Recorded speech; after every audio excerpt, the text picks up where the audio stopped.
Arizona Silence, An Ordinary Life on the Edge of the Unknown, Arthur Jenkins. A name as solid as the Arizona landscape he called home.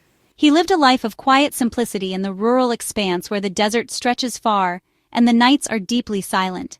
This was his world, unchanging. Or so he believed. Imagine this place, vast, untamed, under a sky that burns blue by day and glitters with stars by night. Neighbors are distant echoes, miles of scrub and sand separating souls. A land that invites solitude, a perfect canvas for the universe to whisper. Arthur's days were marked by the sun, rising early, working hard. Evenings were for listening to the howl of coyotes, the rustle of the desert wind. He felt a connection to this raw land, believing nothing startling could breach its calm. But even the most steadfast tranquility can be an illusion. His quiet corner of the world was about to become a stage for the unbelievable. The Uninvited Light, a night of lost time and terror. The year was 2008, a still, warm Arizona night, the kind where the air itself seems to listen. Arthur was at home, the day's work done, relaxing, unwinding. Then a shift in the atmosphere, a profound, unnatural quiet. Even the desert creatures fell silent. Something was coming. He saw it first, a brilliant point of light, not a star, definitely not a plane. It pulsed, eerily, moving with an impossible agility, darting, stopping. Then it descended, growing larger, brighter, hovering directly over his small home. A silent, luminous threat. Fear, cold and sharp, pierced through him. What happened next is fragmented, a memory shrouded in fog. He recalls a low, vibrating hum, a crushing pressure in his head. His limbs heavy, unresponsive. Flashes of strange, sterile rooms, of large dark eyes staring intensely without emotion. Time itself seemed to dissolve, then only darkness. A void. He awoke hours later. The first light of dawn was painting the sky. The X-ray's secret, an impossible discovery. The days that followed were uneasy. Arthur felt different. A persistent, nagging pain developed deep within his neck, a localized throb, a strange, unsettling pressure. He couldn't shake the feeling that something was fundamentally wrong, something left behind, an unwanted souvenir. He sought medical help, doctor after doctor. They listened, they prodded, found nothing, no visible signs, no obvious cause for his discomfort. It's likely stress, one suggested. Perhaps a minor muscle strain, said another. But Arthur knew. This was no simple ailment. This was something more, something sinister. Finally, one doctor, more thorough perhaps, or maybe just curious, ordered an X-ray of his neck. Just to be safe, he'd said. The film was processed. The technician's expression changed. He called the doctor over. There, stark against the bone, clearly visible on the glowing screen, was an anomaly, a foreign body. Section 4. Anomalous Signals, the Enigma of the Neck Device.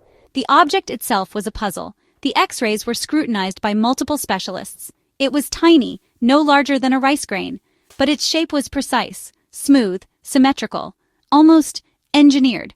This wasn't a random piece of shrapnel, nor did it resemble any known surgical implant. Its design felt alien, unfamiliar, crafted by hands unknown. What was it made of? That question hung heavy in the air. Its density suggested metal, but what kind? And more importantly, how did it get there, inserted so perfectly, so cleanly, without breaking the skin, without leaving even a microscopic trace? The medical professionals were stumped. This defied all known biology, all known physics. Then came another revelation, even more disturbing. During a more sensitive examination, using specialized scanning equipment, researchers detected something else. A faint rhythmic emission, a signal, pulsing steadily, coming directly from the object. It was broadcasting, a whisper from within his own flesh. The frequency was highly unusual. It didn't match any registered human technology, not military. Section 5. Medical Deadlock, When Science Confronts the Unexplainable. Arthur's case quickly became a quiet legend within certain medical circles. Doctors spoke in hushed tones, specialists flew in, radiologists pored over the images, neurologists considered the implications, surgeons weighed the risks.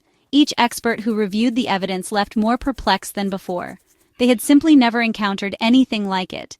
The central enigma remained, the flawless, scarless insertion. How could an object be placed so deeply within the body without any discernible entry point? No scar tissue, no inflammation.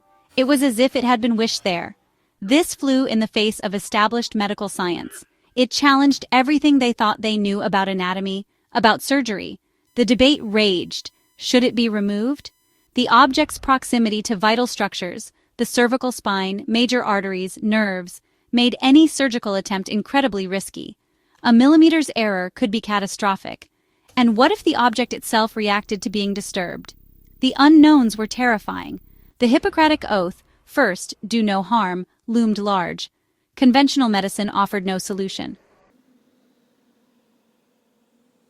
Section 6. Now you see it, now you don't.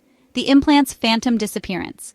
Despite the risks, plans were cautiously made for advanced, non-invasive scans. Arthur was understandably anxious, but he craved answers.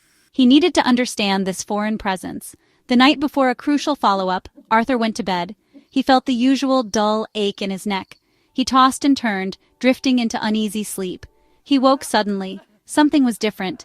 The chronic pain in his neck, it was gone. It felt normal, unburdened.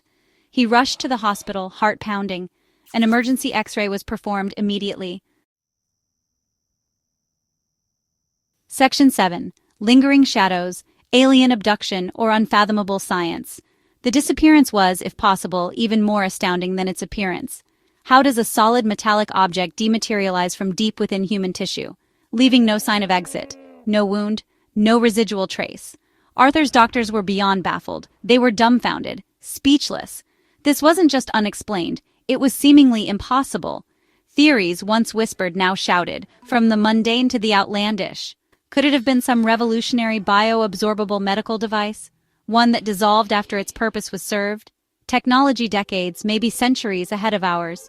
Or was it remotely deactivated and extracted by means we can't even imagine, by an intelligence far removed from our own? The questions echoed unanswered. Arthur Jenkins held his own conviction, a belief rooted in the terror of that night, the beings who placed it there. The silent visitors from the uninvited light had simply returned to reclaim their property.